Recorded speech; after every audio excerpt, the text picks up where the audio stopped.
මදුශංක විසින් නව නිර්මාණයක් පොහොර දැමීමේ යන්ත්‍රයක් නිපදවන ලදී. සුමේද ඔහුගේ නිසි අවසරගෙන් තොරව එය සුමේදගේ නිෂ්පාදනයක් ලෙස ඉදිරිපත් කරන ලදී. මෙහි මදුශංක විසින් මුහුණදී ඇති නෛතික ගැටලුව කුමක්ද කියලා අහනවා.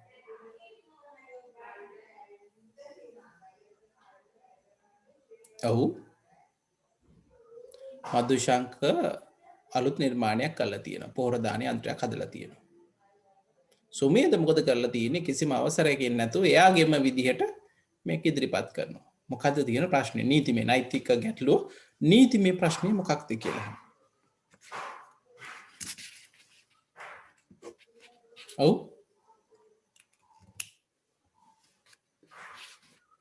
බිනුවර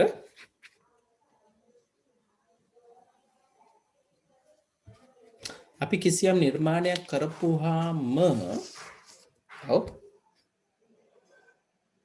ඒක වෙන කෙනෙකුට පාවිච්චි නොකරන්න පුළුවන් විදියට අපි නීතිමය ආරක්ෂාවක් ලබා ගන්නවා.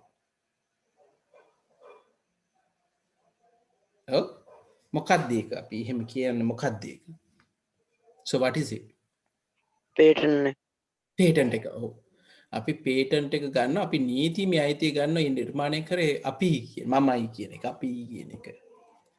දැන් මේක එහෙම නැති වුනහම මොකද වෙන්නේ? ඒකට මොකද කියන්නේ? කෙනෙක්ගේ අවසරයකින් තොරව ගත්තොත් අපි ඒකට මොකද්ද කියන්නේ? ගායෂා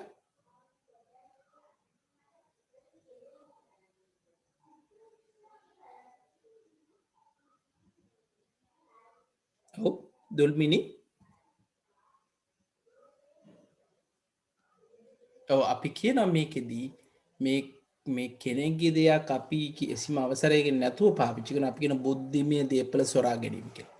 මේ කියන පුතේ බොහොම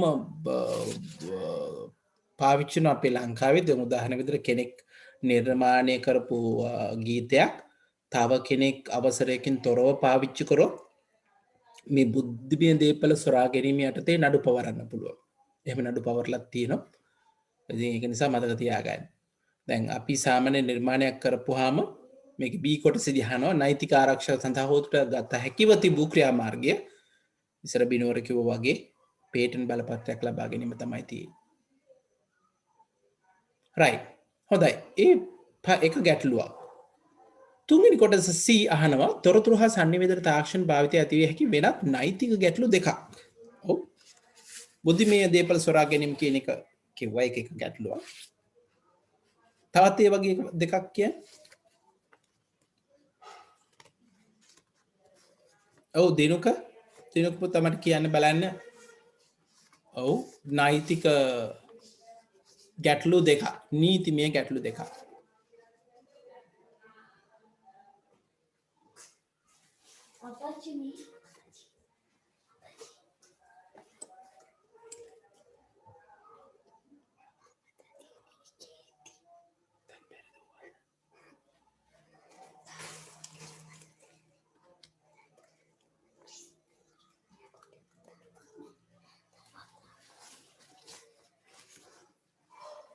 ඔව් බිනුවර උත්තරයක් කියලා තියෙනවා. අනිත් පුතාලත් මට කියන්න. How about the others? ඔව්. දුල්බිනි දුව මට කියන්න මොනවද ඒ වගේ තවත් වෙනත් නෛතික ගැටලු දෙකක්?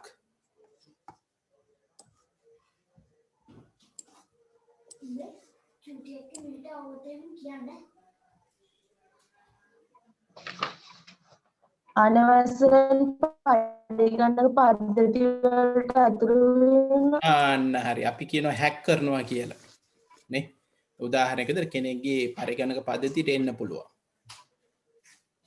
හරි කෙනෙක්ගේ බැංකුවකට ඇතුළත් වෙන්න පුළුවන් එහෙම නැත්නම් තමුගේ වෙබ් අඩවියකට ඇතුළත් වෙන්න පුළුවන් දත්ත සොරකම් කරන්න පුළුවන් ඊළඟට පෞද්ගලික දත්ත සොරගන්න පුළුවන් පෞද්ගලික දත්ත සොරාගෙන ඔව් අනිවාර්යයෙන්ම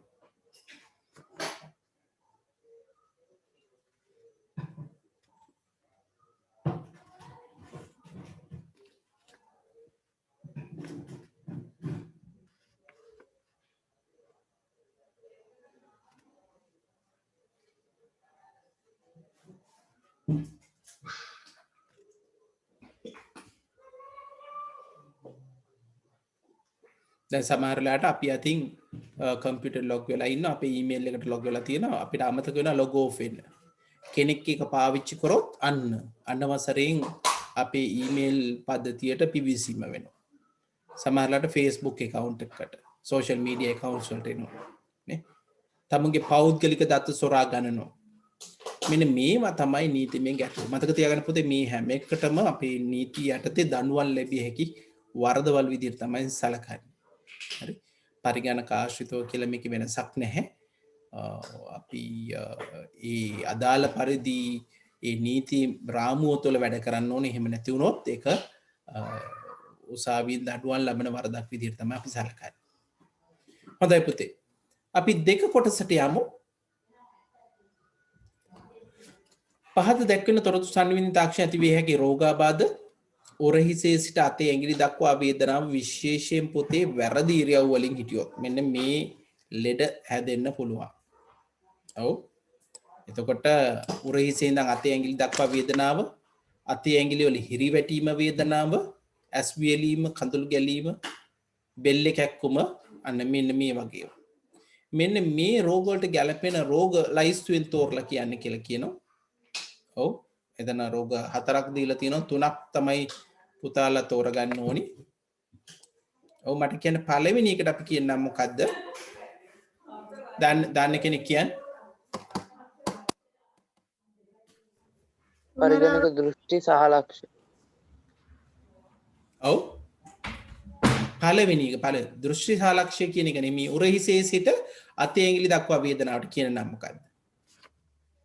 පුනරාවර්ති ආතති පීඩා. පුනරාවර්ති ආතති පීඩා කියන එක තමයි එන්න ඕනේ. එහෙනම් එකට පුතේ උත්තරෙන්න පුනරාවර්ති ආතති පීඩා කියලා කියනවා. එකම ඉරියව්වකින් නැවත නැවතම අපි වැඩ කරද්දී ඒ නිවැරදි ඉරියව්ව නොවුනොත් මේ කැක්කුමක් එන්න පුළුවන්. දෙවෙනි එක අපි කියන අතේ ඇඟිලි වල හිරි වැටෙනවා. එහෙම නැත්නම් අපේ අත දැයෙන්නේ නම්නස් කියලා කියන අපිට දැනෙන්නේ ඇඟිලි වල දැනෙන වේදනාව වෙනවා. මේ හැම එකේම වේදනාව වෙනවා. එහෙම ආවෝ ඔව් කාපල දෝන සහ ලක්ෂ්‍ය කියලා තමයි කියන්නේ. බොහොම හොඳයි. එහෙනම් තුන්වෙනි එක ඇස් වියලීම, කඳුළු ගැසීම, කඳුළු ගැලීම, හිසේ බෙල්ලේ කැක්කුම මෙන්න මේ වගේ වෙනවා නම් අපි එකට කියනවා ඔව් පරිගණක දෘෂ්ටි සහ ලක්ෂ්‍ය කියලා. අපි කතා කරා මේ ඇස් වලට ගොඩක් එෆෙක්ට් වෙනවා. මම ආටිකල් එක පොතේ කියව මේ ළඟදී ඔන්ලයින් ලර්නින් වලදී තියෙන ලොකුම ප්‍රශ්නේ මේ දෘෂ්ටි සම්බන්ධ රෝගාබාධ වැඩි වෙලා තියෙනවා කියන එක. එහෙනම් මේ අපි નિયમિત පරිදි මේ වැඩ කරද්දී පරිස්සම් වෙන්න ඕන. හොඳයි. අපි තුන්වෙනි කොටසට යමු. හසුරු කුසලතා අහෝසි වීම තොරතුරු හා සංනිවේදන තාක්ෂණයේ භාවිත නිසා ඇතිවිය හැකි අතුරු ප්‍රතිඵලයකි. ඒ කියන්නේ යම් යම් හැකියාවන් අපි අහෝසි වෙලා තියෙනවා. ඔව්.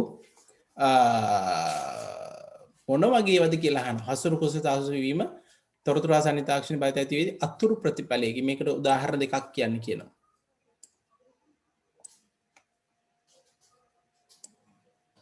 ඔව් මොනවද වෙන්නේ? කර්මාන්ත ශාලාවල මිනිශ්‍රමය භාවිතය ඉවත් වෙනවා. ඔව් අනිවාර්යයෙන්ම. එකක් තමයි පුතාලට කියන්න පුළුවන් දැන් වෙනකොට රොබෝ තාක්ෂණය වගේ දේවල් අපි වැඩියෙන් පාවිච්චි කරනවා. විශේෂයෙන් ওই මැනුෆැක්චරින් ඒ කියන්නේ නිෂ්පාදන ආයතනවල ඒ ගොඩක් කටයුතු වලදී අපේ සාමාන්‍ය මිනිශ්‍රමය වෙනුවට පරිගණක භාවිතා කිරීමේ හැකියාව වර්ධනය වෙලා තියෙනවා. ඒතර රැකියා අහිමිවීම අපිට කතා කරන්න පුළුවන්. බොහොම හොඳයි. තව එකක් දිනුක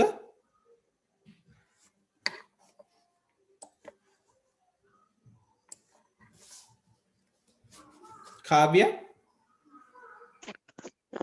ඔන්ලයින් ඉගෙන ගන්න එක හින්දා ගුරුවරුන්ගේ අවශ්‍යතාවය අඩු වෙනවා. අනිවාර්යයෙන්ම පුතේ. දැන් ඔන්ලයින් වගේ තාක්ෂණ එන්න ගත්තට පස්සේ ගුරුවරුන්ගේ අවශ්‍යතාවය එන්න අඩු වෙනවා. මොකද එක ගුරුවරයෙකුට පුළුවන් අවශ්‍ය නම් මුළු ලංකාවටම මොනවද උගන්වන්න.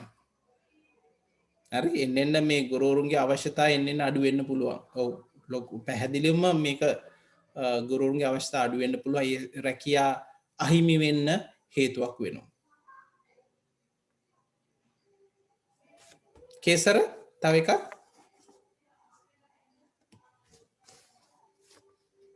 නදීත්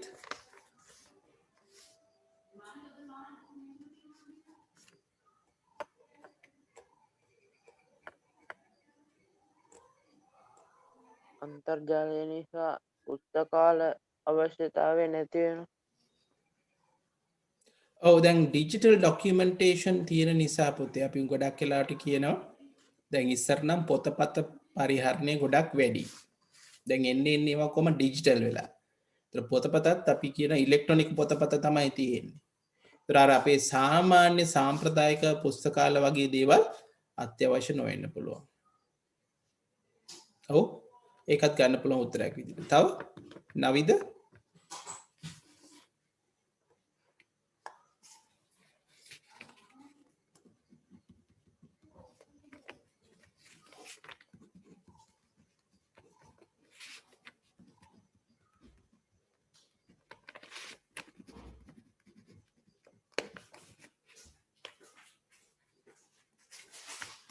කවිෂ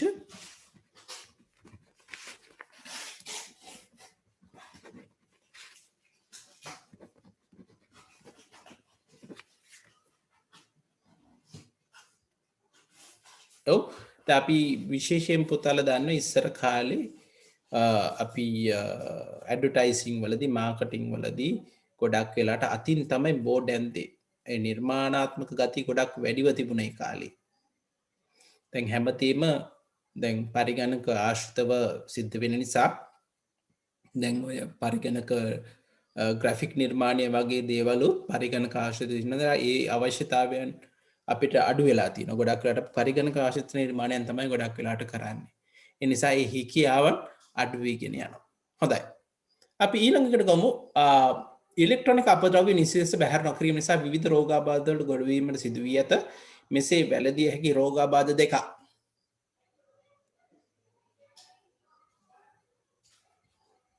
ඔව්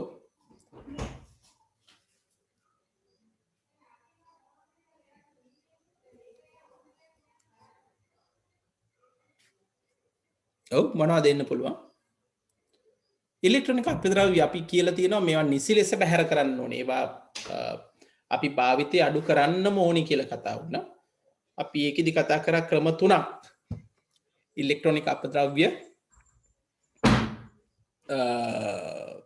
බැහැර කරන එක ගැන කතා කරද්දී අපි ක්‍රම තුනක් ගැන කතා කරා. පුතාලට මතකද කියන්න බලන්න.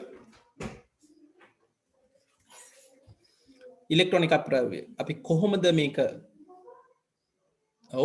ප්‍රතිචක්‍රීකරණය කරන්නේ? එහෙම නැත්නම් ඒ සඳහා අපි පාවිච්චි කරන්න පුළුවන් කරුණු දෙකක්.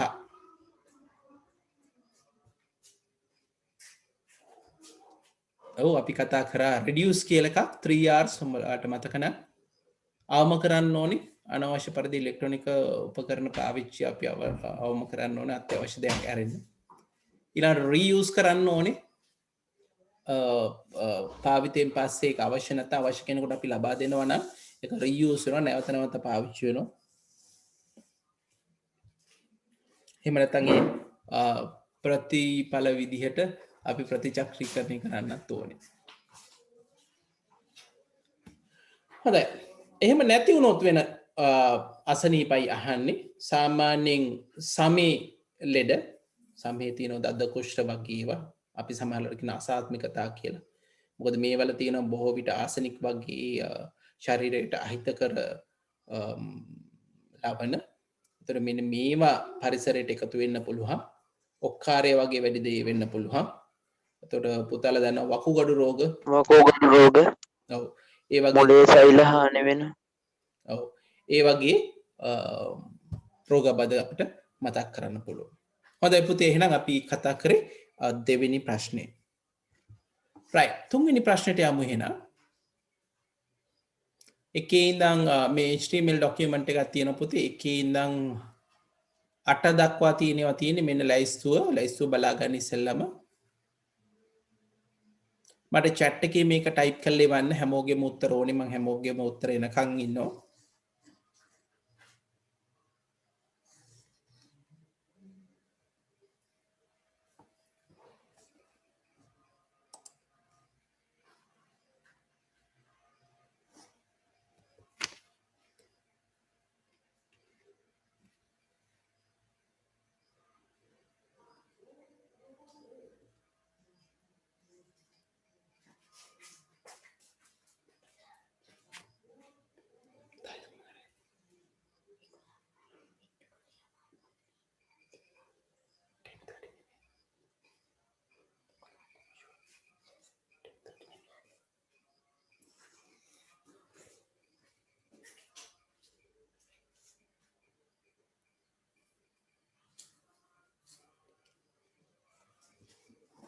උත්තර ටික අය පාරක් පෙන්නුවා.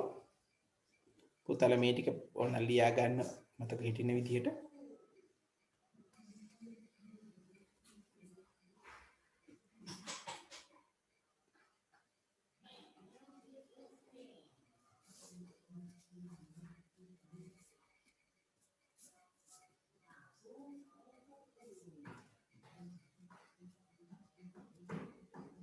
හොඳයි අපි නැවතත් ගියොත්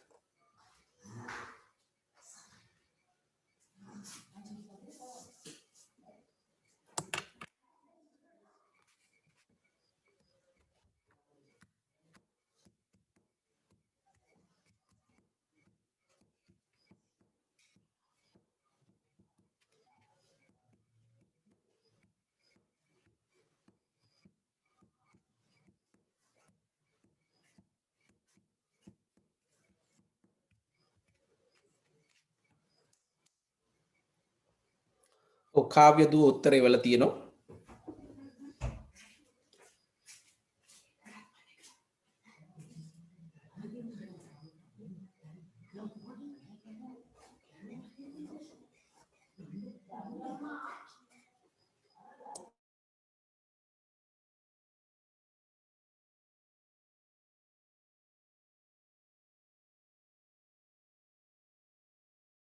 අපි එකින් ගෑමුද? පළවෙනි එකට මොකක්ද දෙන්නේ කියන පොතේ? මොකක් වෙන්න ඕනද? අනිවාර්යයෙන්ම හෙඩර් එකක් වෙන්න ඕනේ. ඒතකොට මේ තියෙනේෙන් බලන්න මොකද්ද හෙඩර් එකක් තියෙන්නේ? හෙඩර් ටැග් එකක් තියෙන්නේ මොකද්ද? H3 නේ. එහෙනම් පළවෙනි එක මේ පළවෙනි එක H3 වෙන්න ඕනේ.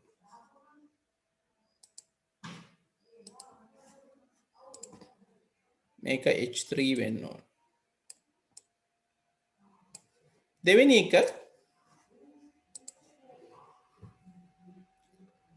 එක IMG හිස්තැනක් දෙක. ඔව් දෙවෙනි උත්තරේ chat එකේ පුතේ මට type කරලා බලන්න. මට හැමෝගෙන් බලන්න ඕන කොහොමද කියලා. දෙවෙනි එකට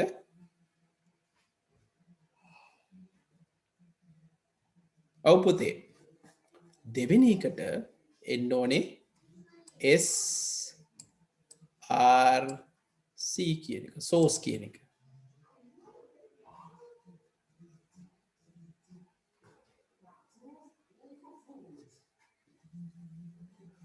ඊට පස්සේ තියෙනවා ශ්‍රී Lanka is a beautiful country කියලා තුන කියලා ඇවිල්ලා තියෙනවා. තනි ටැග් එක පුතාලට හිතන්න පුළුවන් මොකක් වෙන්නේ නැද්ද? තනි ටැග් එක.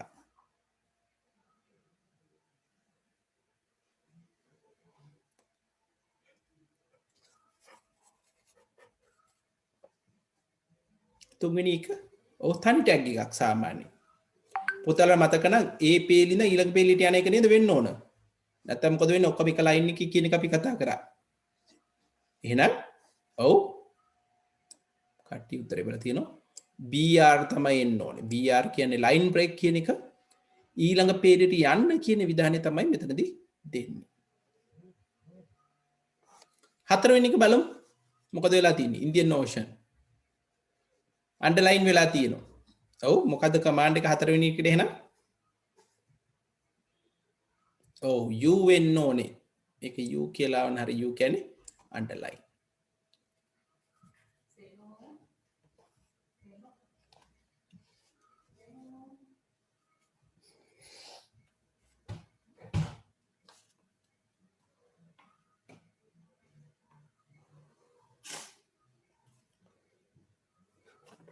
ඔව් පස්වෙනි එකට යමු. පස්වෙනි එක මොකක්ද තියෙන්නේ?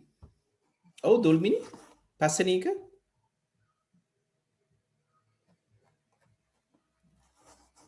බෝඩර් එකක් ඇවිල්ලා තියෙන මොකක් වෙන්නද ඊළඟට එන්නේ? ටේබල් කියන එක එන්න ඕනේ. ඔව්. එහෙනම් මේ පස්වෙනි එකට එන්න ඕනේ ටේබල් කියන එක. ටේබල් එකක් ඒකේ බෝඩර් එක කියලා අරන් තියෙනවා. ඊට පස්සේ TR අපි දන්නවා ඒක රෝ එක රෝස් තුනක් තියෙනවා. ඒකෙන් පළවෙනි එකේ ඔව් බෝල්ඩ් වෙලා තියෙන්නේ සෙන්ටර් වෙලා තියෙන්නේ. මොකද එහෙනම් 6 වෙනි එකේ වෙන්න ඕනේ? ඔව් අපි කිව්වා table headers එහෙම නැත්නම් table data කියලා ගන්න පුළුවන්. එහෙනම් මොකක්ද දෙන්න ඕනේ? මේවා headers විදිහට එන්න ඕනේ. T H කියලා තමයි 6 වෙනි එකට එන්න ඕනේ. table headers. right. දෙවෙනි පේලිය ගත්තොත් රත්නපුර පුතාලට හොඳ දෙකක් තියෙනවා. gems හැබැයි gem කියන එක පුතාලට පේනවා ඇති යට පේලි දෙකටම ගිහිල්ලා තියෙනවා. එහෙනම් TD මේ 7 කියන තැනට එන්න ඕන මොකද්ද? ඔව්. row span ද column span ද? ඔව්. row span කිව්වහම තමයි පේලි එන්නේ. column span ගාම තීරු එන්නේ. එහෙනම් මේක ඉන්න row span එන්න ඕනේ. එහෙනම් පුතේ උත්තරේ එන්න ඕනේ row span.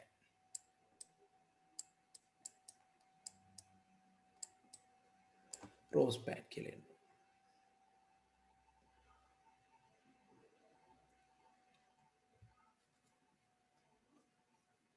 හොඳයි. අවසාන එක ලීසි ලින්ක් එකක් තියෙනවා A අටට එන්න ඕනේ මොකක්ද එහෙනම්? මේක හැමෝටම උත්තරේ පුළුවන් වෙන්න ඕනේ.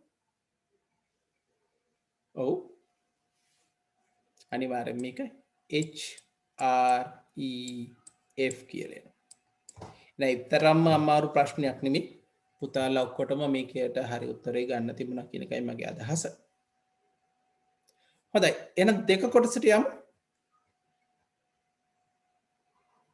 මෙන්න මේ දීලා තියෙන ලේබල් වල තියෙන දේ හරිද වැරදිද කියලා ලියන්න තියෙනවා. එවන් බලන උත්තර ටික.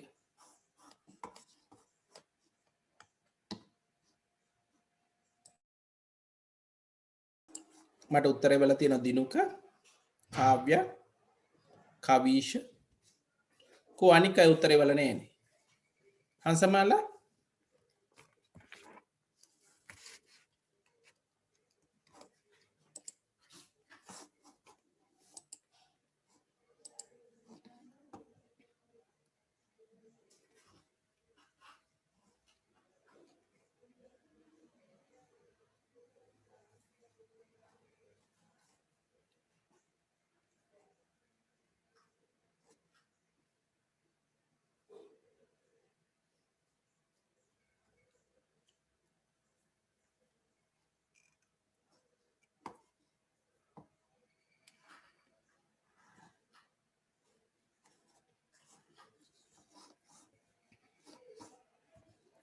ඔව් අපි එකින් කියමු at nbsp semicolon ඔව් මේකෙන් එකතු වෙන්නේ පුතේ එක ස්පේස් එකක්. ඒතර වචන අතර පරතරය සකස් කරන්න තමයි මේක පාවිච්චි කරන්නේ. එක ස්පේස් එකක් අපිට දෙන්න පුළුවන්. මොකද හේතුව තමයි අපි HTML දී ස්පේසස් දුන්නට එක ස්පේස් එකක් විදිහට ගන්න ස්පේසස් ගොඩක් දුන්නත් එක ස්පේස් එකයි එන්නේ. හැබැයි අපිට අමතරව මේ හිස්තැන් දෙන්න අවශ්‍ය නම් අපි NBSP කියන එක පාවිච්චි කරන්නම ඕනේ. හරි. එහෙනම් ඒක පළවෙනි එක true වෙන්න ඕනේ. හරි. මේක true.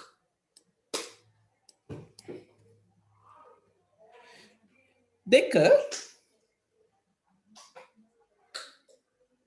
කේෂර් මට කියන්න දෙවෙනි එක true the false ද කියලා.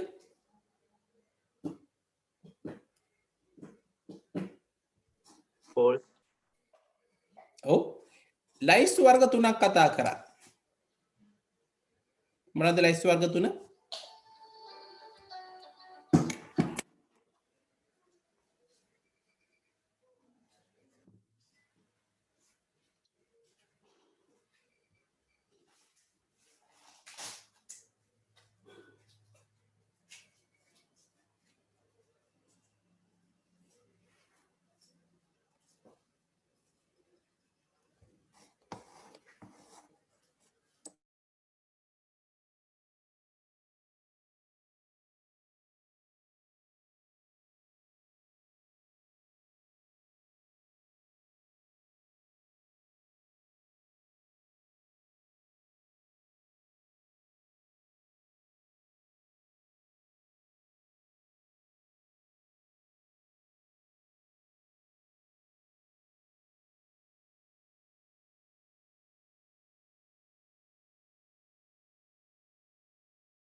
ඔව් පුතේ there are sorry මට call එකක් ඇවිල්ලා හිටියේ.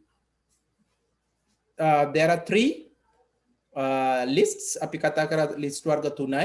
ordered list තිබුණා, unordered list තිබ්බා, description list. විස්තරාත්මක එකක් පටන් ගත්තේ description list වල තමයි. එහෙනම් දෙවෙනි එකත් පුතේ ඉන්න ඕනේ true කියලා. මේකත් true.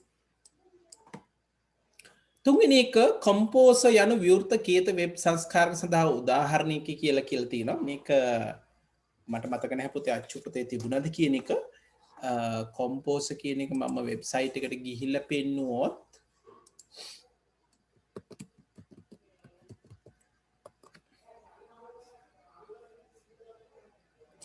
ඒක එන්නෙම පුතේ SourceForge වලින්. SourceForge කියලා කියන්නේ free and open source software තියෙන තැනක්.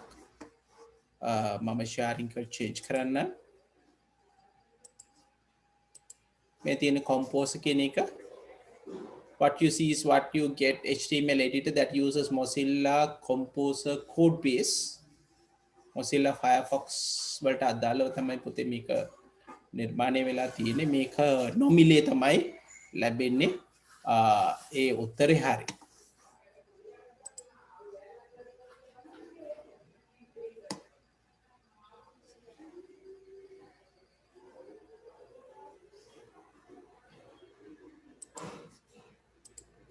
හොඳයි. එහෙනම් මේකත් true වෙන්න ඕනේ.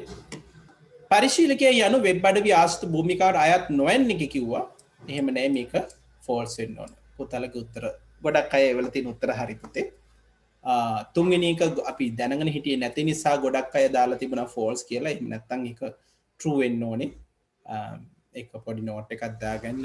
මට මතක නැහැ ඒක අච්චු පොතේ තිබුණාද කියන එක නම් චූටක් check කරලා මතක තියාගන්න එහෙම.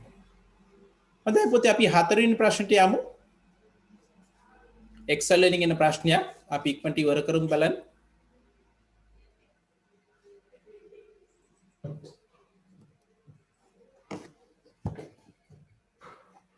පළවෙනි ප්‍රශ්නේ සක්‍රීය රෙසිස්ටර් ප්‍රමාණය සෙමිසා D5 කෝෂයට. D5 ඒ කියන්නේ මෙන්න මේ කෝෂයට එන්න ඕන අකිය මොකක්ද කියලා අහනවා. රෙසිස්ටර් සම්පූර්ණ ප්‍රමාණය තියෙන, අක්‍රීය ප්‍රමාණය තියෙන, සක්‍රීය. මොකද කරන්න ඕන? බොහොම සරලයි. ඔව් මට එවන්න පිළිතුරු ටක් ගාලා chat එකේ වන්න පුතේ.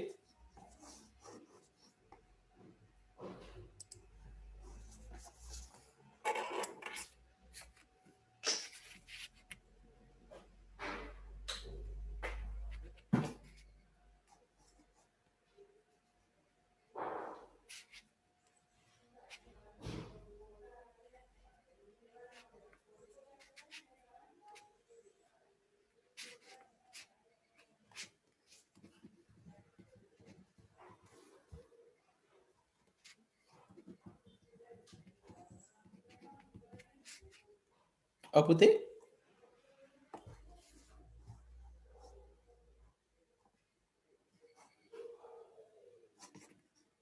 ඔව් සමානයි ක්‍රිෂාන් ලකුණු බිඳුවයි සමාන ලකුණු අමතක වුණොත් සමාන ලකුණු අනිවාර්යයෙන්ම තියෙනවා. කෑෂ හරි උත්තරේ පුතේ. දිනුක හරි. ඔව් මොකක්ද එන්න ඕනේ? මේක ගන්න නම් එන්න ඕනේ, මේකට එන්න ඕනේ සමානයි ඔව් B5 අඩු වෙන්න ඕනේ C5 කියන එක. බොහොම හොඳයි. ඊළඟ එකට යමු. නිෂ්පාදනය කරන රෙසිස්ටර් ප්‍රමාණය සඳහා නිෂ්පාදන වියදම සෙවීමට E5 නිෂ්පාදන වියදම හොයන්න මෙන්න මෙතෙන්ට එන්න ඕන මොකද්ද කියලා අහනවා.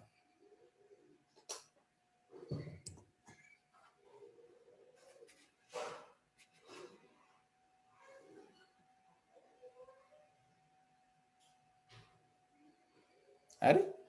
ඒක නිෂ්පාදනය අහන්නේ එකක් නිර්මාණය කරන්න යන වියදම මෙතන දීලා තියෙනවා, මෙන්න මෙතන දීලා තියෙනවා. මේකත් එක වැඩි වෙලා උත්තරේ එන්න ඕනේ. ඔව් මට කියන්න මොකක්ද දෙන්න ඕන උත්තරේ එහෙනම්?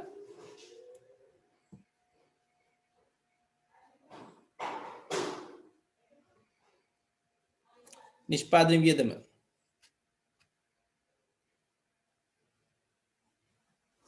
මතක තියාගන්න හැම වෙලේම අපි සමීකරණයක් ලියනකොට ඒක අනෙක් ඒවාට පිටපත් වෙද්දී නිවැරදි උත්තරේ එන විදිහට තමයි අපි දෙන්න ඕනේ. ඒතර කල්පනා කරලා බලන්න ඕගොල්ලෝ ලියන උත්තරේ ඊළඟට කොපි කරොත් ඊළඟ පේලියට කොපි කරොත් මේ උත්තරේ හරියට එන්න ඕනේ. මොකද දැනට මට උත්තර එවලා තියෙනවා. ඔව් දිනුක උත්තරේ හරි. ගයාෂා චෙක් කරන්න, කාව්‍ය චෙක් කරන්න. උත්තරය පාර.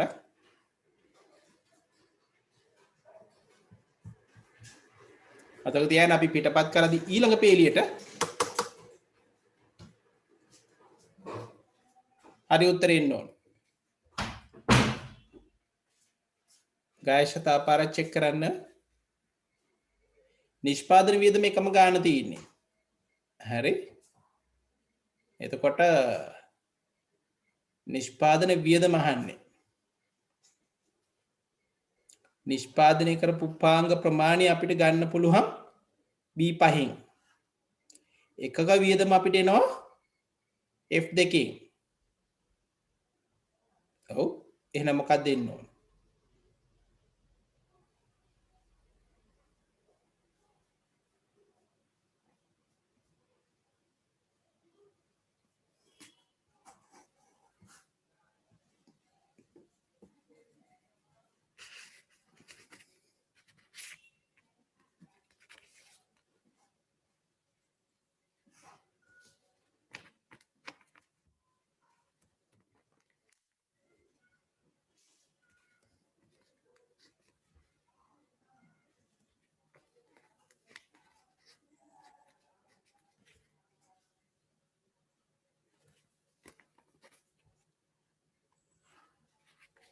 ඔව් විමුක්ති මට කියන්න බලන්න මොකක්ද උත්තරේ එන්නේ?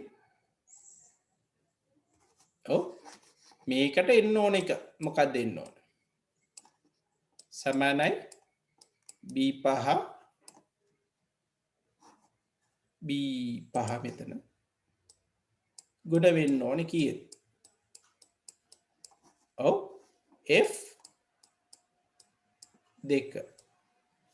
උත්තරේ වැරදි. ඒ වැරදි. දැන් මේක ඊළඟ එකට නිෂ්පාදන වියදම බලමු. කැපැසිටර්ස් වලට මොකක්ද දෙන්න ඕනේ? ඒක දෙන්න ඕනේ B6 වැඩි කිරීම F2. එහෙනම් දෙක විනාශ වෙන්න බැහැ නම් අපි එකට ඩොලර් එකද මේක තුන තමයි හරිම පිළිතුර වෙන්නේ. එහෙනම් සමානයි B5 ගුණ කිරීම F$2 කියන එක තමයි උත්තරේ හරිම එක එන්න ඕනේ. මේකේ විභාගය ගත්තොත් F වලට ඩොලර් එක දැම්මට කිසි වෙනසක් නැහැ. ඒකටත් උත්තරේට ලකුණු ලැබෙනවා. හැබැයි ඩොලර් නැතුව දැම්මොත් නම් පුතේ උත්තරේ වැරදි.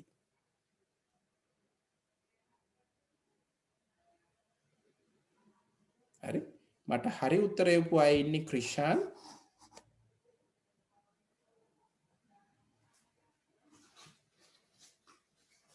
දිනුක. ඔව් ඒ දෙන්න විතරයි. බොහොම ලේසි ප්‍රශ්නයක් පුතේ. වරද්දගෙන තියෙනවා. තුන්වෙනි කොටසට යමු. E5 කෝෂයේ ඇති සූත්‍රය E6 E11 පිටපත් කළ පසු ඉතිරි ඉලෙක්ට්‍රොනික උපාංග වල නිෂ්පාදනයේ වියදම පෙන්වන්නේ නම් E10 කෝෂයේ දර්ශනය වන සූත්‍රය. E10 E10ට මොකක්ද දෙන්නේ කියලා අහනවා. ඔව් මේක දෙන එක කියන්න බලන්න.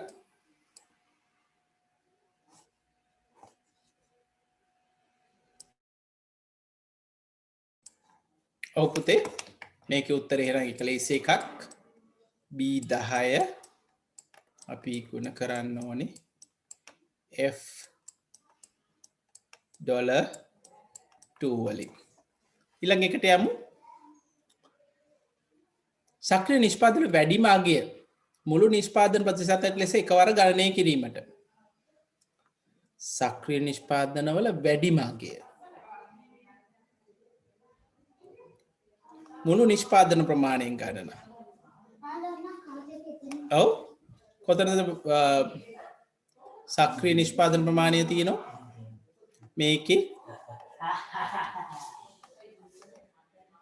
හරි මුළු නිෂ්පාදන ප්‍රමය බෙදලා ඒක 100න් වැඩි කරන්න ඕන. කොහොමද ලියන්නේ? මේකේ වැඩිම අගය.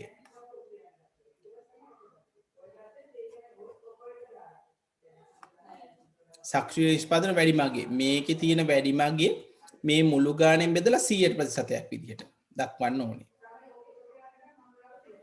හරි. මං හිතන්නේ මෙන්න මේක තමයි ප්‍රශ්නේ අහන්නේ. ඔව්. කොහොමද අපි ලියන්නේ?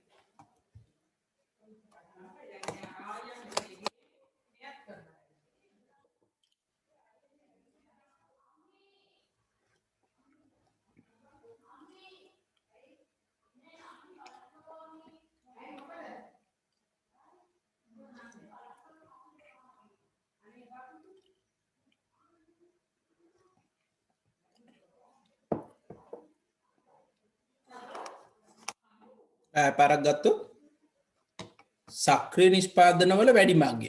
කොහොමද සක්‍රීය නිෂ්පාදන වැඩිම අගය ගන්නේ? සක්‍රීය නිෂ්පාදනවල වැඩිම අගය. ඔව් කොහොමද හොයන්නේ ඒක? ඔව් කවුරු හරි මට කියන්න.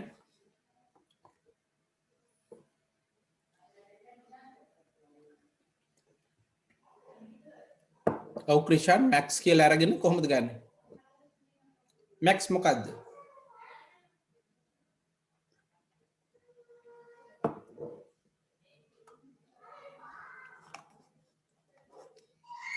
තර උපරිම අගය හොයන්න නැත්නම් වැඩිම අගය හොයන්න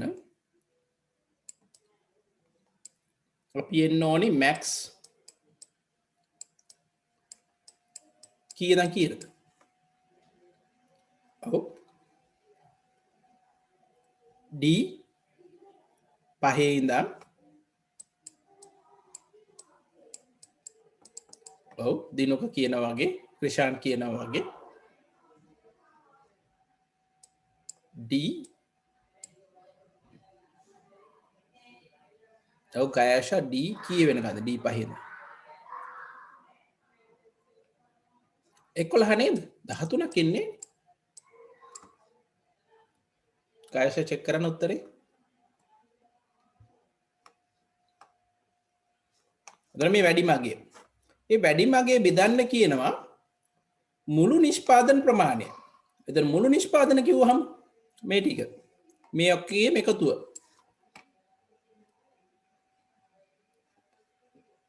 මුළු නිෂ්පාදන කියලා ගත්තොත් ඒක එකතු කරලා බෙදන්න ඕනේ එකතුව මුළු නිෂ්පාදන ප්‍රමාණය. එහෙනම් කීයද? B පහේ ඉඳන් එනවා B 11ට. මේක ප්‍රතිශතයක් විදිහට තමයි අහන්නේ. එහෙනම් 100ට ගන්න. හරි. උත්තර හරියට එවලා තියෙනවා ගයාෂා.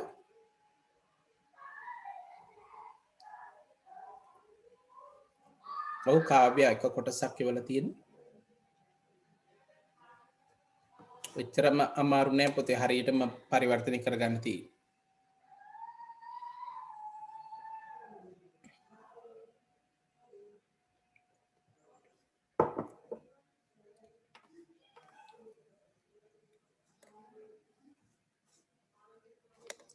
ඊළඟ ප්‍රශ්නය අහනවා අවසානයකට යමු. නිෂ්පාදන ප්‍රමාණය හා සක්‍රීය ප්‍රමාණය අතර ප්‍රස්ථාර ඇඳීම සඳහා තෝරාගත යුතු කෝෂ පරාස. නිෂ්පාදන ප්‍රමාණය සක්‍රීය ප්‍රමාණය මේක තෝරගන්න ඕන කෝෂ පරාස අහනවා. අපි අදින්න ගියොත් මේකෙදි කොයි දෙකද තෝරගන්න ඕනේ කියලා. ඔව් මට එවන්න බලන්න පුතේ ඒකට මොකක්ද දෙන්න ඕනේ කෝෂ පරාසය කියලා.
ඔව් පුතේ කෝෂ පරාසය. ඒ කියන්නේ අපි අඳිනවා නම් ප්‍රස්ථාරයක් නිෂ්පාදන ප්‍රමාණයත් එක්ක සක්‍රීය ප්‍රමාණය කියන එක කොයි පරාසයද තෝරගන්න ඕනේ කියලා අහන්නේ. අපි අර ප්‍රස්ථාර අඳිද්දී දත තෝරගත්තේ. ඒතර කොයි පරාසයද කියන එකයි අහන්නේ. ඔව්.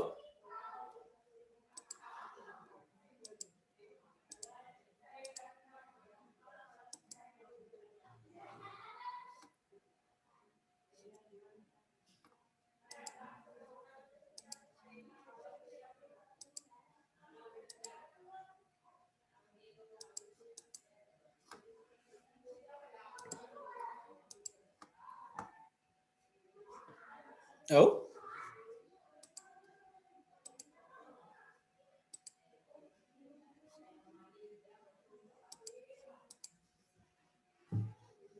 කොයි පරාසය දෙන්න? හරි. උත්තර නෑ. එහෙනම් මම දෙන්නම් පුතේ. නිෂ්පාදන ප්‍රමාණය සහ සක්‍රීය ප්‍රමාණය කියලා කිව්වොත් මේ අපි අඳින්න නිෂ්පාදන ප්‍රමාණය එන්නේ B5 ඉඳන් B11 වෙනකන්. එහෙනම් ඔයගොල්ලෝ දෙන්න ඕනේ B5 ඉඳන් B11 වෙනකන් මේක එක පරාසයක්. ඊළඟට දෙන්න ඕනේ ඔව් සක්‍රීය ප්‍රමාණය D5 ඉඳන් D11 වෙනකන්. එහෙනම් මෙන්න මේ කොටස් දෙක තමයි පොතේ අපි ප්‍රස්ථාරයක් අඳිනවා නම් පාවිච්චි කරන්න ඕනේ. ඒක ලියා ගන්න එක හොඳ ප්‍රශ්නයක්. හරි. එහෙනම් අපි ප්‍රස්ථාරය අඳිනවා නම් අපි තෝරගන්න මේ කෝෂ පරාසය සහ මේ කෝෂ පරාසය අපිට පුළුවන් B5 B11 D5 D11 කියලා කියන්න.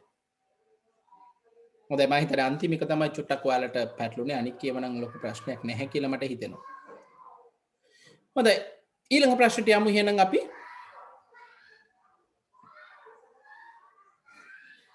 ඩේටාබේස් යටතේ තමයි මේ ප්‍රශ්නේ අහලා තියෙන්නේ.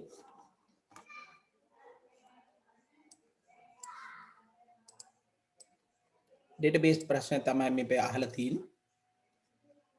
ඔව්. වගු තුනක් දීලා තියෙනවා. මේක කුලී පදනමේ වාහන දෙන ව්‍යාපාරික දත්ත සමුදායක් තමයි දීලා තියෙන්නේ. ප්‍රාථමික අතුරු දෙකක් වගු සමග ලියා දක්වන්නයි ඕන.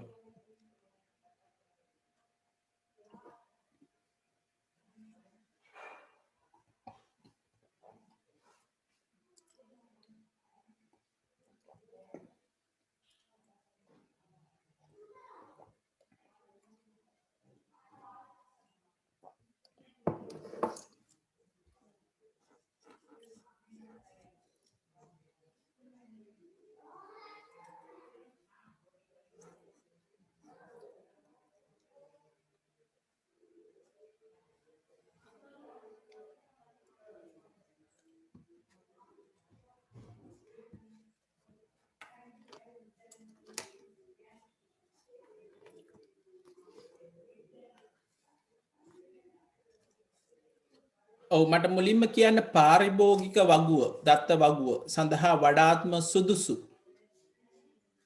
ඔව් වඩාත්ම සුදුසු ප්‍රාථමික අතුරු මොනවද කියලා.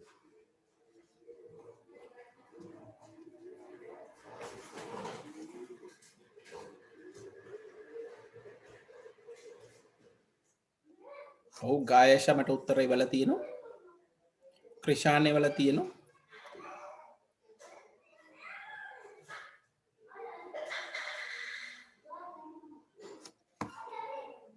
ඔව් පාරිභෝග දත්ත වගුව ගත්තොත් අපි දන්න පොතේ කස්ටමර් නේම් කියන එක අපිට ගන්න බෑ. නම සාමාන්‍ය වෙන අවස්ථා තියෙනවා.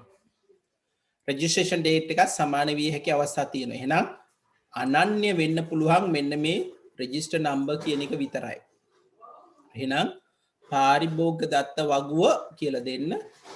ඒකට උත්තරය එන්න ඕනේ රෙජිස්ටර් නම්බර්.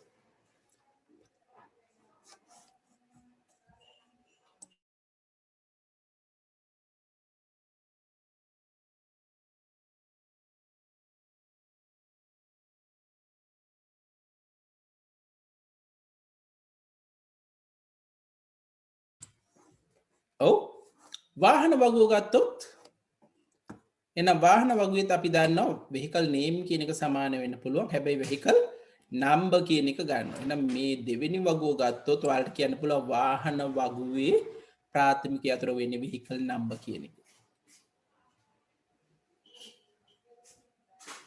හොඳයි. බැහැර දීමේ වගුව ගත්තොත්. බැහැර දීමේ වගුව ගත්තොත් කොයි එක දෙන්න ඕනේ? ඔව්.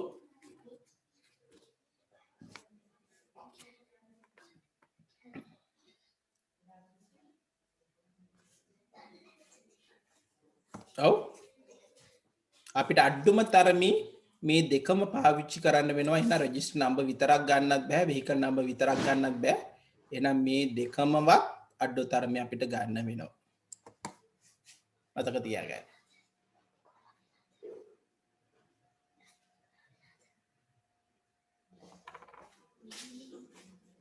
හරි නේද?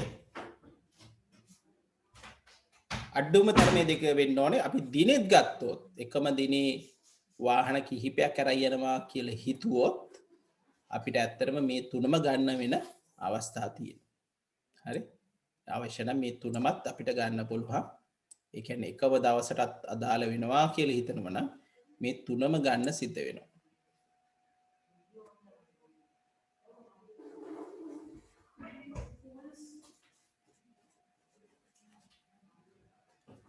හොඳද පුතේ?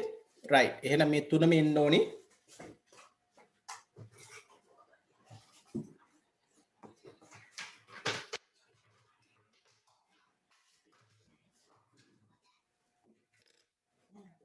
රයිට්.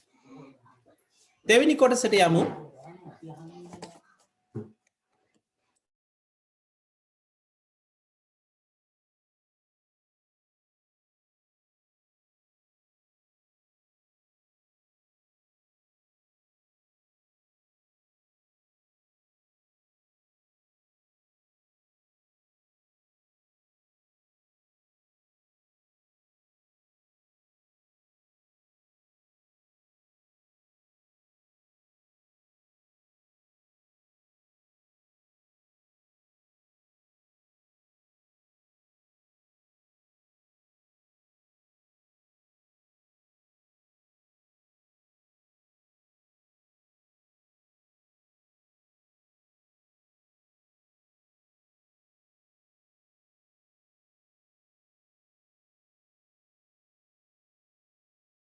ඔව් පුතේ ආගන්තුක යතුරු දෙක කියන්නේ පළවෙනි පාරිභෝගික දත්ත වගුව ගත්තොත් ආගන්තුක යතුරු මොනවද?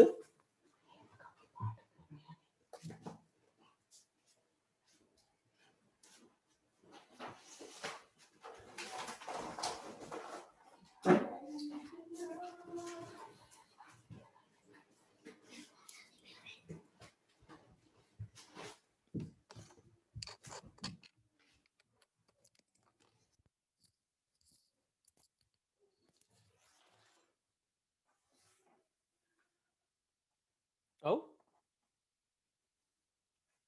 පාරිභෝගික දත්ත වගුව ගත්තොත් මොකද වෙන්නේ?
ඔව් පුතේ දැන් බලන්න මොකද්ද පාරිභෝගික දත්ත වගුවේ ආගන්තුක යතුරු මොකක්ද?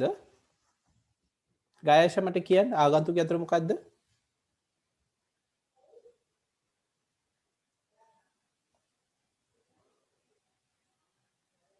ඔව් ගායෂ මට කියන්න පාරිභෝගික දත්ත වගුවේ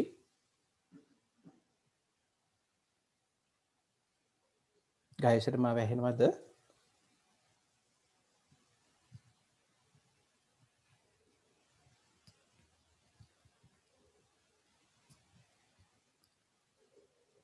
ඔව් දුල්මිනි පාරිභෝග දත්ත වග්වේ මොනවද තියෙන ආගන්තුක යතුරු? දිනුක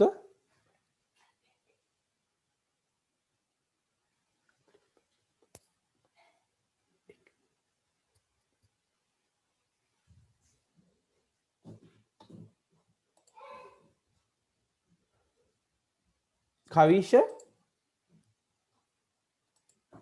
නෑ ඔව් මේකේ එක යාගතුක යතුරක්වත් නැහැ. හරිද ගයශ? ඇයි නැත්තේ? එකක් තමයි ආගන්තුක යතුර පොදු වෙන්න. එතකොට මේක ගත්තොත් මේ අනික වගුවට පොදු වෙන තියෙන එක ක්ෂේත්‍රය. මේ තියෙන්නේ රෙජිස්ට්‍රේෂන් නම්බර් කියන එක විතරයි. එතකොට ඒක සම්බන්ධ වෙන්නේ අනික වගේ ප්‍රාථමික යතුරත් එක්ක. එතකොට මේක සම්බන්ධ වෙන්නේ මේ වගේ ප්‍රාථමික යතුර නෙමෙයි. කොටසක් එක විතරයි. ඒ නිසා මේකේ ආගන්තුක යතුරු නැහැ. right වාහන වගුව ගමු දැන්. ඔව් මට කියන්න වාහන වගේ මොනවද තියෙන ආගන්තුක යතුරු? කාව්‍ය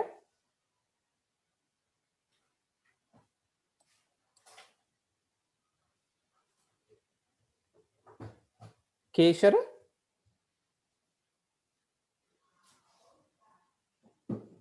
ක්‍රිෂාන්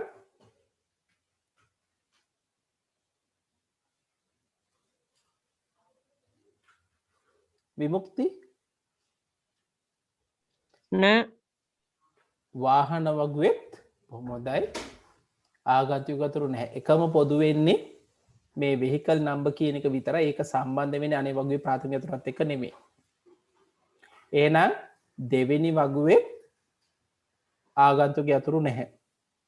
බැහැර දීම් වගුව ගත්තොත් ඔව් එහෙනම් බැහැර දීම් වගුවෙත් ආගන්තුක යතුරු ඔව් Dinuka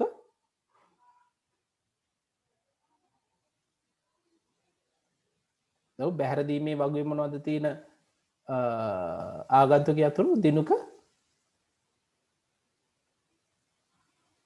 දුල්මිනි register number vehicle number ආරයි බැහැරදීමේ වගුව ගත්තොත් එහෙනම් මේකෙදී ආගන්තුක යතුරු දෙකක් තියෙනවා. එකක් තමයි රෙජිස්ටර් නම්බර් කියන එක. ඒක සම්බන්ධ වෙන්නේ පාරිභෝග දත්ත වගුවේ මෙන්න මේකත් එක්ක ඒක ඒකේ ප්‍රාථමික යතුරු වෙනවා. එහෙනම් මේ එක රෙජිස්ටර් නම්බර් බැහැරදීම වගුවේ කියන එක ආගන්තුක යතුරක් වෙනවා. ඒ වගේම තමයි වෙහිකල් නම්බර් කියන එකත් වෙනවා. ඇයි ඒක සම්බන්ධ වෙන්නේ වාහන වගුවේ මේ වෙහිකල් නම්බර් කියන එකත් එක්ක ඒක ඒ වගුවේ ප්‍රාථමික යතුරු නිසා ආගන්තුක යතුරු දෙක. එහෙනම් මතක තියාගන්න. පාරිභෝග දත්ත වගුවේ ආගන්තුක යතුරු නැහැ. වාහන වගුවේ ආගන්තුක යතුරු නැහැ. බැහැරදීම් වගුවේ ආගන්තුක යතුරු දෙකක් තියෙනවා. රෙජිස්ට්‍රේෂන් නම්බර් සහ වෙහිකල් නම්බර් කියලා. හොඳයි මට පේනවා තාමත් සමහර අයට මේක පැහැදිලි නැහැ වගේ. වැඩියෙන් මේවා තනියම කරන්න ඕනි පුතේ. තුන්වෙනි ප්‍රශ්නේ ව්‍යාපාරයට CAC දරන හොන්ඩා වෙසල් වර්ගයේ මෝටර රථයක් මිලදී ගනී නම් කුමන වගු යාවත් කාලීන කළ යුතුද කියලා අහනවා. ඔව් මට කියන්න මොන වගුද අපි අලුතෙන් මෝටර රථයක් මිලදී ගත්ත මේ ව්‍යාපාරයට එහෙනම් මේකට සම්බන්ධ වෙන්න ඕනේ යාවත් කාලීන කරන්න ඕනේ කුමන වගුද කියලා අහනවා. ඔව් ක්‍රිෂාන් හරි උත්තරේ වල තියෙනවා.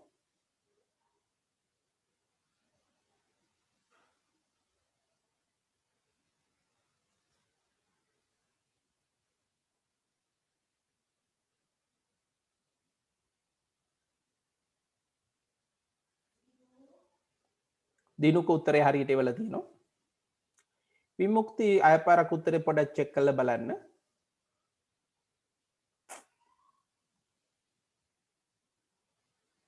අපි වාහනයක් විතරයි ගන්න විමුක්ති. කවිෂා හරි උත්තරේ.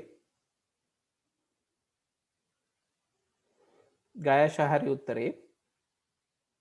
කාප්‍ය හරි උත්තරේ. ඔව් එහෙනම් මේ අලුතෙන් එකක් ගත්තොත් වෙනස් වෙන්න ඕනේ.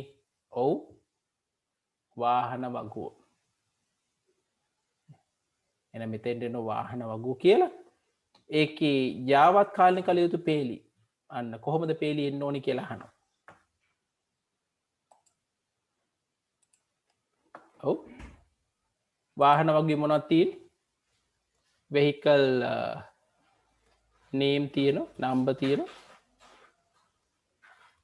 ඊට පස්සේ sorry vehicle name තියෙනවා. vehicle number තියෙනවා. හරි? මේක එන්න ඕනේ මොකද්ද? Honda vessel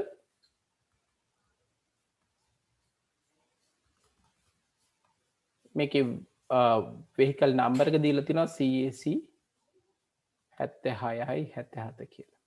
එහෙනම් මෙන්න මේ පේලි දෙක ලියවෙන්න ඕනේ මොන වගුද එන්න ඕනේ කියන එක යටතේ. හරි නේද? කාව්‍ය හරි උත්තරේ වල තියෙනවා මට. ක්‍රිෂාන් හරි උත්තරේ වල තියෙනවා. right. අපි ඊළඟ එකට යමු. හතරවෙනි එක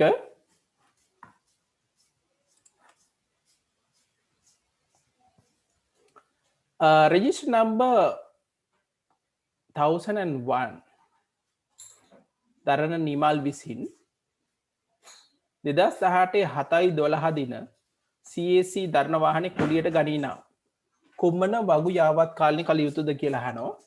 යාවත් කාලනේ යුතු පේලි. right ටක් ගාලා මේක ලියලෙවන්න.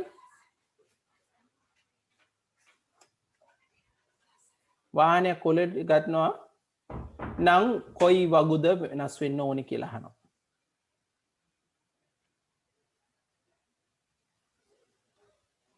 ඔව් ක්‍රිෂාන් දිනුක ඔව් බැහැර දීමේ වගුව තමයි වෙනස් කරන්න ඕනි. ඒතර බැහැර දීමේ වගුවේ අපි කොහොමද මේක දෙන්න ඕනි කියලා පොඩ්ඩක් බලන්න.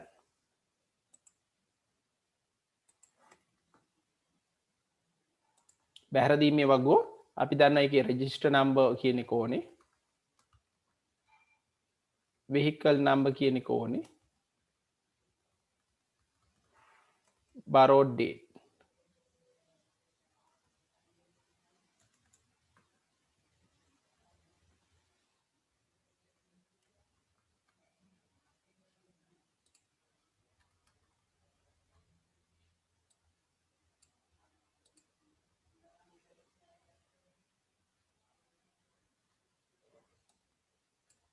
borrowed date කියලා එන්නේ. එතකොට registration number අපි දන්නවා 1001 නිමල්. එතකොට vehicle number එක ඕනේ දෙන්න. අපි දන්නවා CAC 76යි 77 එන්න ඕනේ. දිනේ ගත්තොත් කවද කියන්නේ 2018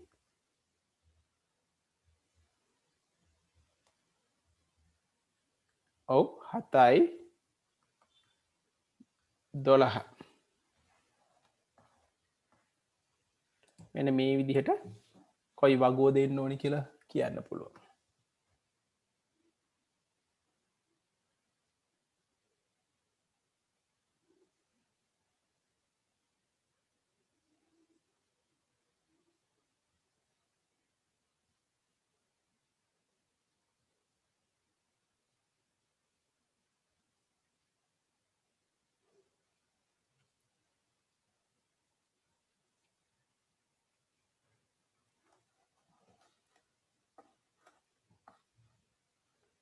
හොඳයි අපි ඊළඟ එකට යමු.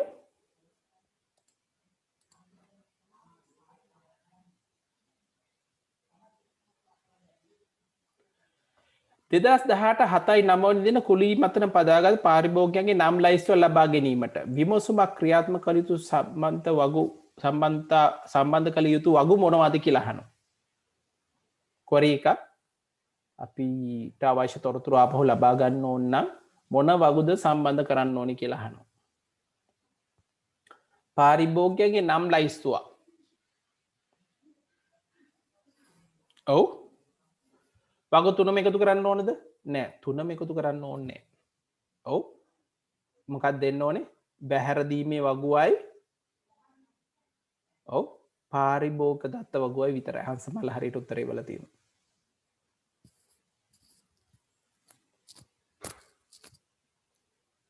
හරිද? එහෙනම් බැහැරදීමේ වගුව සහ පාරිභෝග දෙක එකතු කරලා තමයි අපිට මේ ලයිස්තුවක් විශේෂයෙන් නාන ලයිස්තුවක් ලබා ගන්න වෙන්නේ. මෙම දත්ත සමුදායේ අවසාන එක වගු අතර පවතින සම්බන්ධතා වර්ගය මොනවාද කියලා අහනවා. මේක තියෙන සම්බන්ධතා වර්ගය ඒක එකද ඒක බහුද බහු බහුද? ඔව්.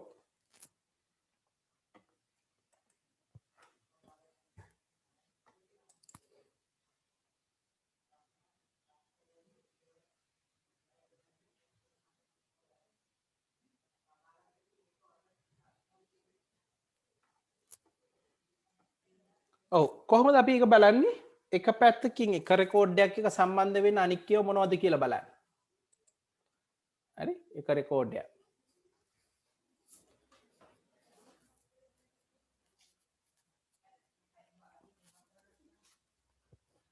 ඒතර අපි දන්නවා පාරිභෝග දත්ත වගුව සම්බන්ධ වෙන්නේ බැහැරදීමේ වගුව. එතකොට පාරිභෝග දත්ත වගුවේ එක පේලියක් සම්බන්ධ වෙනවා බැහැරදීමේ වගුවේ ගොඩක් එක්ක. බැහැරදීමේ වගුවේ එකක් එක්ක සම්බන්ධ වෙන්නේ පාරිභෝග දත්ත වගුවේ හරියටම එකයි.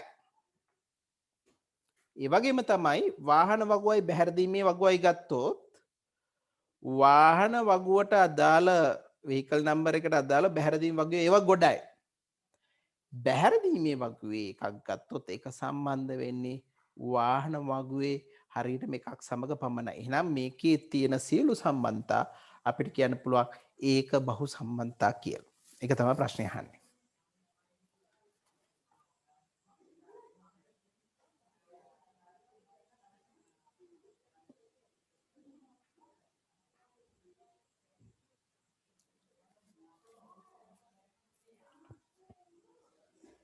හොඳයි. අපි 6 වෙනි ප්‍රශ්නේ බලමු.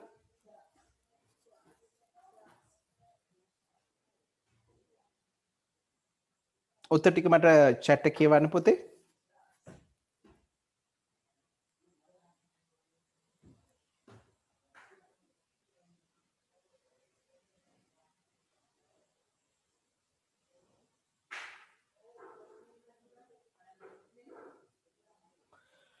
යෝජිත පද්ධතියේ අවශ්‍යතාවයන් තේරුම් ගැනීමට යොදාගත හැකි එකිනෙකට වෙනස් ක්‍රම දෙකක් ලියන්න.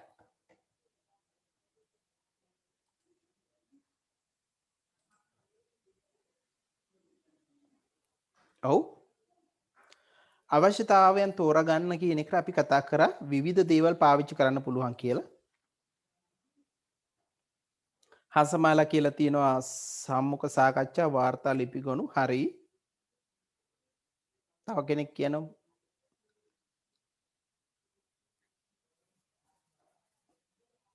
ක්‍රිෂාන් කියලා තියෙනවා ප්‍රශ්නාවලි කියලා හරි.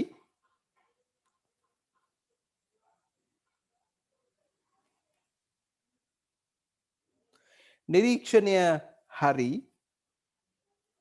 මූලාදර්ශ හරි. එහෙනම් වෙන්න පුළුවන් දේවල් තමයි සම්මුඛ සාකච්ඡා නිරීක්ෂණ ප්‍රශ්නාවලි මූලාදර්ශ වාර්තා ලිපිගොනු මෙන්න මේවෙන් එකක් ලියවුණා නම් හරි. දෙකක්. ඉහත ක්‍රියාවලිය ස්වංක්‍රීය ලෙස සිදු කරන්නේ නම් යෝජිත පද්ධතියේ ආදාන තුනක් හා ඊට අදාළ ප්‍රතිදාන තුනක්. ආදාන ප්‍රතිදාන මොනවද කියලා අහලා තියෙනවා. මේ තියෙන ඖෂධ වෙළඳසැලක්.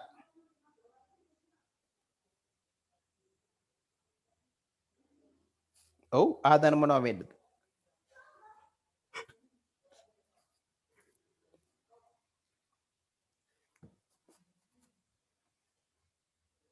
ඔව් පුතේ. ඖෂධ වෙළඳසදහ එනම් විකුණන්නේ බෙහෙත් නේද? ඊට අදාළව අපි නිර්මාණය කරන්න ඕන.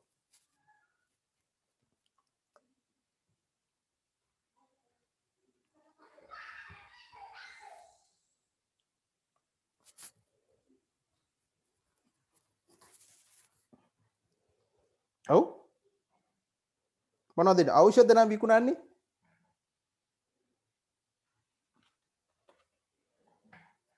ඔව් විකුණුම් ප්‍රමාණය ඒ ප්‍රතිදාන නේද නැද්ද? විකුණුම් ප්‍රමාණය කියලා කිව්වහම මං අහන්නේ ආදාන මොනවද කියලා. හංසපාලත් කියලා තියෙන විකුණු ඖෂධ ප්‍රමාණය ඒව ඉන්නේ ප්‍රතිදාන. මං අහන්නේ ආදාන මොනවද කියලා අපි ගත්තොත්. ඉස්සෙල්ලාම ආදාන ටික කියලා ඉන්නේ.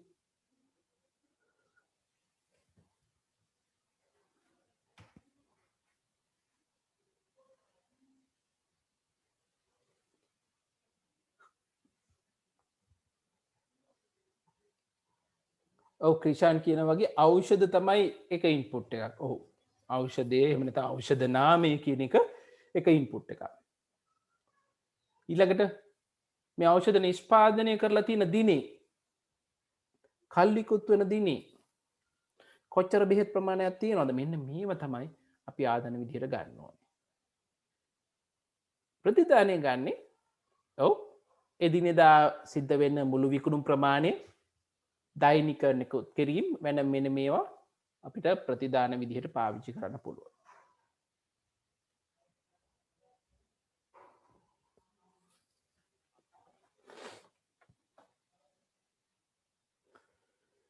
හරි. දැන් නඩත්තු කටයුතු කිරීම අපි දන්නවා පරිගණක පද්ධතිය නිර්මාණය කිරීමේ අවසන් පියවර වෙන්නේ මේ නඩත්තු සිද්ධ කරන්න. ඇයි නඩත්තු කරන්න ඕනේ? ඔව් පද්ධති නඩත්තුව. ඇයි පද්ධති නඩත්තුව අත්‍යවශ්‍ය වෙන්නේ?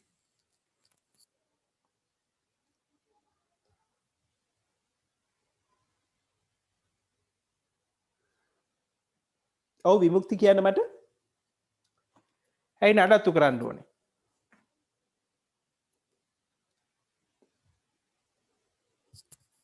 ඔව් විමුක්ති. කාව්‍ය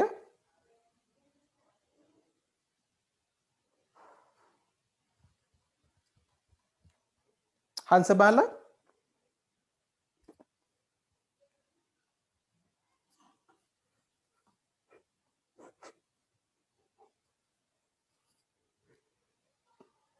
ඔව් එකක් තමයි මේ විවිධ තාක්ෂණ වෙනස් වීම සිද්ධ වෙනවා.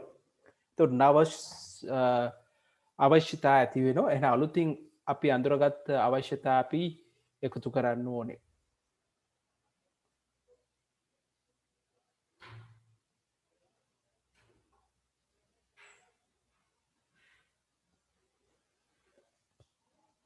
ඊළඟට අලුතෙන් අවශ්‍යතා ඇති වෙන්න පුළුවන් මේ පද්ධතිය නිර්මාණය කිරීමේදී හිතුවෙන්නේ නැති අනෙක් තැන්වල පාවිච්චි කරන්න පුළුවන් ඒවා තියෙනවා.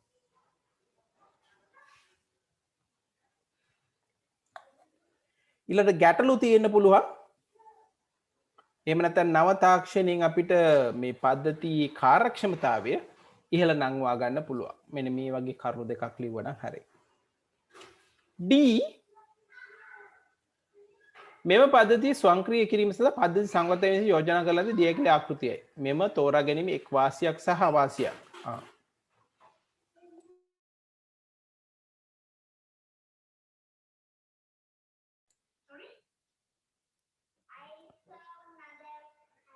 P එතකොට අපි කිව්වා දෙක කොටසෙදි P 222 163 157 221 කියලා.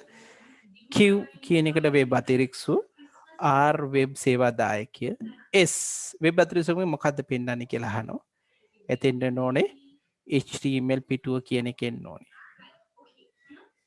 then T මොකක්ද දෙන්න ඕනේ මේක? මේ IP ලිපිනය පරිගණකය පරිශීලකය මත එවන්න ඕනේ. එතකොට මේක ඉන්නේ වසම් නාම සේවාදායක අපි domain name system කියලා කියනවා. T වලට එන්න ඕනේ ඒක. අවසාන එක U https doenets.lk කියන එක එන්න ඕනේ. මෙන්න මේක.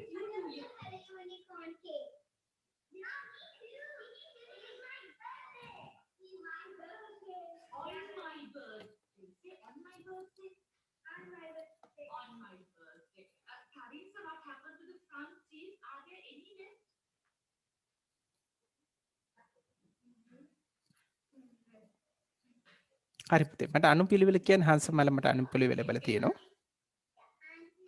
මුලින්ම මොකද්ද වෙන්න ඕනේ? ඔව් අපි යන්න ඕනේ dionets.lk වලට. එහෙනම් ආරම්භයෙන් පටන් ගන්නෙ මේ අතිරික්ෂව විවෘත කරලා නේද? අපි මේ ටයිප් කරන එක. ඒ කියන්නේ b වලින් තමයි පටන් ගන්නෙ. අනුපිළිවෙල ගත්තොත් b වලින් තමයි පටන් ගන්නෙ. ඊළඟට ටයිප් කරාට පස්සේ මොකද වෙන්න ඕන?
We have B, then F, right? What will happen?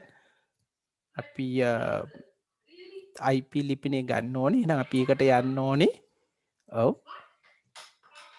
වසම් නාම සේවා දායක පරිගණකයේ හරහා අපිට IP ලිපිනයට ලැබෙනවා.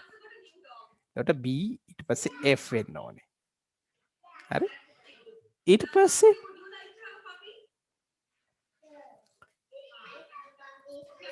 වසම් නාම සේවා දායකයේ හරහා එතකොට sorry අපි F වලදී ගත්තොත් පොතේ එන්න ඕනේ අර අපේ ලින්ක් එකට අදාළ IP ලිපිනේ දෙනවා. ඒතර වසම් නාම සේවා දායකයන් තමයි IP ලිපිනේ පරිශීලක පරිගණකයේ වෙත දෙන්නේ. එහෙනම් B F E කියන එක එන්න ඕනේ. ඊට පස්සේ C වෙබ් අතිරික්ෂ මගින් get ඉල්ලීම දෙනවා. IP ලිපිනය වෙබ් සේවා දායකයෙකු වෙත යවනවා. ඒක C. ඊට පස්සේ A IP ලිපිනේ තියෙන සේවා දායකයේ HTML දත පහට එවනවා. අවසානට එනවා D වෙබ් අතිරික්ෂ මගින් එයා HTML පිටුව පෙන්නනවා කියන එක. එහෙනම් පිළිවෙලෙන් ඕන අනුපිළිවෙල නෝට් කරගන්න පොතේ BFECAD කියන එක.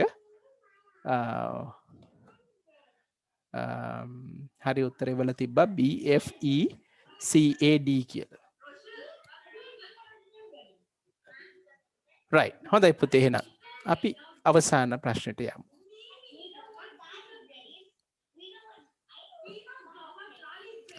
right හත්වෙනි ප්‍රශ්නේ පුතේ පුතාලට ව්‍යාජකයේ දීලා තියෙනවා. ගැලීම් සටහන ඇඳලා පුතේ මට WhatsApp කරන්න. හරි ගැලීම් සටහන ඇඳලා මට WhatsApp කරන්න.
පුතාලට ඇහෙන්නේ නැහැ කියලා කිව්ව ඇහෙනවද නැද්ද? කාව්‍ය දැන් ඇහෙනවද පුතේ?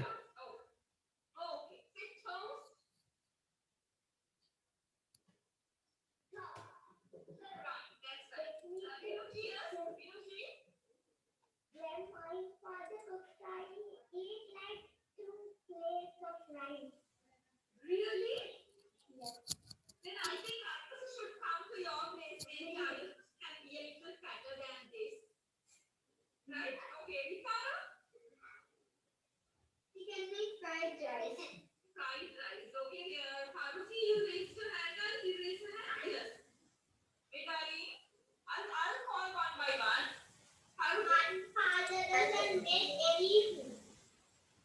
My daddy made fried rice and okay.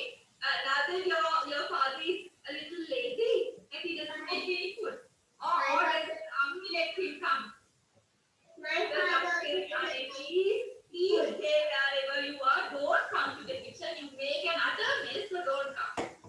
My father doesn't make. Then also what can your father please? He can make fried rice. Sorry, darling, I can't hear you. Maybe others be quiet. My dad can make fried rice. I can't hear you.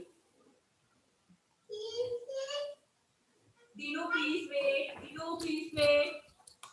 I'm trying to listen to her. Now I can hear you, I think. Yes. Now tell me, darling. My dad can make fried rice. Fried rice. Ganguli? My father can make. But can you make that? Ganguli, I couldn't hear. Chicken curry. Okay. Dino, yeah. Can you hear me now? Roti. Ganguli? Hello, can you hear me now? Please don't come to the kitchen. Yes, දැන් ඇහෙනවද? ඇහෙන්නේ නැද්ද? හරි පුතේ මම කිව්වේ 7 වෙනි ප්‍රශ්නේ උත්තරේ ලියලා මට එවන්න කියලා WhatsApp කළා. ඇහෙනව නේද? and say the poem because whenever we don't speak